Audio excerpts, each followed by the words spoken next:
So, good morning mga ka-WhatsApp guys, ka-WhatsApp followers. So, karating lang natin ngayon no, sa school. So, for today's video, pupuntahan natin yung kaibigan natin na si Guard Lawrence. Kakamustahin natin. Wow, nagtatagalog na tayo ngayon. Oh my God! So, let's go guys.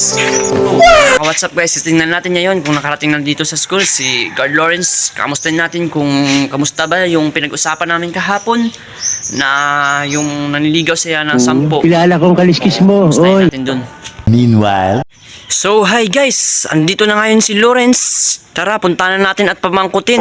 Parang may Kamusta yung nahaboy ako problema hindi niya maganda. kahapon, yung 10 naniligaw sa kanya. Hey guard, good morning. Kamusta yung problema mo kahapon, yung 10 naniligaw sa'yo? Ito, medyo mabuti na subong. Kamusta yung 10 naniligaw sa'yo? Walang magawa eh. Di sinabat ko ng pulo.